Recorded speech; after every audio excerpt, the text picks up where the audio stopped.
Hey there, good people. It's your Crippled Critic, and this week I want to talk about the game Resident Evil Village. Resident Evil Village is a first person survival horror game developed and published by Capcom. It was released for PC, PlayStation 4, PlayStation 5, Xbox One, and Xbox Series X, but I'm reviewing the PC version of the game. This is the eighth title in the Resident Evil series, and it continues the story of Ethan Winters and Mia Winters from Resident Evil 7. This time around, Capcom was inspired by more gothic or classic horror, so there are enemies like werewolves, vampires, and even gargoyles. Don't worry though, classic Resident Evil campy dialogue and bioterrorism plots are still intact in this game. Village has some of the best monster designs and story twists that I've seen in the entire series. But before I get into that, let me talk about the accessibility. So, disabled gamers with fine motor skill impairments may have some trouble playing Resident Evil Village. Mostly it's because there's been a big emphasis on action this time around, even more than 7. Not only are you thrown into combat early on, but I often ran out of ammo, even on the lowest difficulty. Fast movement is sometimes required, especially when you get surrounded by large groups of enemies. Thankfully, the game does have barricades that you can interact with in certain areas. There were several moments throughout the game where enemies would come at me from all angles, and these barricades really saved my life. Literally. Despite Village being more action heavy, it was clear to me that Capcom took steps to give players support. For instance, movement in the game has been completely streamlined, so Ethan will automatically jump over obstacles or duck under things, unlike in the last game. Aim assist is back again, and you can turn it on in the options menu. It'll automatically lock on to the nearest enemy whenever you're firing a gun. Unfortunately, it only accounts for body shots, so if you want to do a headshot, you have to do it manually. Aim assist is still pretty helpful against fast moving enemies, though. Controls are fully customizable, and also there are 4 different control presets available if you prefer that instead. There are a few sections where you are required to drive a car or a boat, but thankfully I can confirm that these sections don't involve combat at all, so disabled gamers can rest easy. They won't have to juggle vehicle controls and combat. Even though I played the PC version of Village, I can confirm that in the console versions you can swap control sticks like you could in the last game. On PC, aiming sensitivity and mouse sensitivity is really awesome. You can crank it up all the way to 40 if you want. I was also able to go in windowed mode, and if you go in the options menu, you can turn off cursor lock, so playing with an on screen keyboard is very possible. There are 3 difficulty modes to choose from: casual, standard, and hardcore mode. There's also a 4th difficulty mode, but you can't unlock it until you beat the game. This mode's called Village of Shadows, and it's really difficult. I would recommend casual difficulty for disabled gamers like me, just because enemies will be a little slower and Ethan will heal a lot faster. Don't be afraid to run from enemies too. It doesn't always work, but you'd be surprised how many times I've figured out after dealing with a wave of werewolves that if I had just ran past the first door, I could have avoided them entirely. Just like their namesake, safe rooms are safe. No enemy can harm you there, so definitely use them if you're in a bind. Any room with a typewriter in it is a safe room. You can save your progress with those. Unlike tape recorders in the 7th game, the typewriters are back. Now, on to accessibility options for disabled gamers with visual impairments. So, it's been a long run tradition in Resident Evil games to include the option to change the color of your aiming reticle. I've said it a bunch of times, but I remember them having this option all the way back in Resident Evil 5, and it's back again.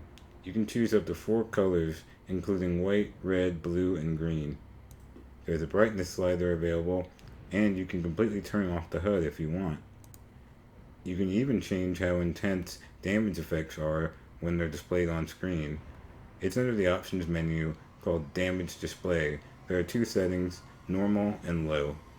Colorblind players might have a few issues because there are item crates in the game that have a yellow stripe that signify what kind of box they are. There are lots of objects that can be examined and broken in the game, so it might be safer just to destroy whatever you can.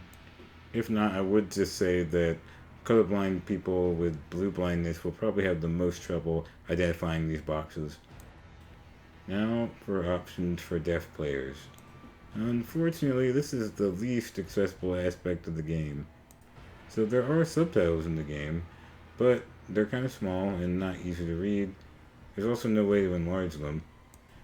Another issue I noticed was that there are certain parts of the game that have a telephone ringing or a church bell in the background, and without spoiling anything, these are story moments, and I think that without any kind of caption, deaf players are going to be confused. It's so bizarre to me because in Resident Evil 7, there was a lot of really cool options for deaf players, including this phone icon that you could turn on and it would let you know when the phone was ringing. They have like a cool, like actual phone icon that pop up on screen, and it's the same engine. So I just wonder why it wasn't carried over into this game. I've reached out to Capcom about this, but I haven't heard anything back. Hopefully they can fix this in a future update. Alright, now on to the gameplay and story. Now I told you that Resident Evil Village has you fighting werewolves, but man, there's so much variation in the enemies this time around. Even just the werewolves, there are different ones with longer hair, different colored hair, some with bigger eyes. It's really interesting, and I mean, they're all really scary, and a lot of fun to fight though. One of my favorite new features is the ability to craft ammo. Oh man, I did this all the time, and I recommend as soon as you get the shotgun ammo recipe and the grenade launcher ammo recipe, just get it and just craft as much as you can. I did, and I still ran out of ammo a lot. Enemies are smarter too, and they take a lot of hits before they go down. Some can even take 3 shots to the head. I mean, this also depends on like the type of gun you're using. For instance, when I'm using a handgun, it can sometimes take 2 or 4 shots to the head to take down one werewolf.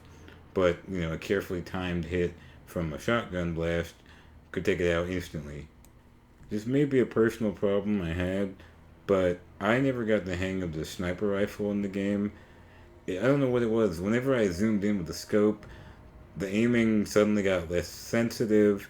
Then I tried shooting from the hip, but then I realized that the range was terrible in this mode, and I couldn't even hit an enemy unless they were a few feet in front of me. So in the end, I just sold the sniper rifle for cash and extra space. How do you guys like it? The Magnum is by far my favorite weapon in the game. Unfortunately, you can't craft ammo for it until you beat the game once, so I would hang on to any ammo you find. On top of collecting supplies and crafting items, you also sell items to a merchant called the Duke. If you're familiar with Resident Evil 4 and the character of the merchant, then you'll love the Duke. He's a lot of fun. Speaking of the Duke, he likes to eat, and animal meat in this game can be cooked and turned into meals that he prepares. Each meal you prepare will give you a boost that will permanently increase something like your health bar or your sprinting speed. As far as the story goes, there are a lot of really cool twists and turns that happen in this game. I love the intro. I love some of the first few bosses are some of the scariest moments in any Resident Evil game I've played. There's a lot of disturbing horror that I really wasn't expecting, and even the characters were really interesting. Every one of the bosses that you fight have a really cool backstory, or mostly cool backstory, and it's just a lot more detail was put into this, and I was impressed. It honestly felt more like a Bioshock game, and that's a compliment. I think I speak for everyone when I say that I wish there was more of a certain lady character. The castle area was by far my favorite part of the game, and it was over too soon. It had so much detail, and it was a shame you couldn't explore it for very long. Still, I don't think this will be the last we see of Lady D. Otherwise, Capcom would have missed a huge opportunity. Alright, guys. Thanks for watching. What do you guys think of Resident Evil Village? I had so much fun playing it. It's now one of my favorite Resident Evil games. What do you think? Did you guys let Lady D stomp on you?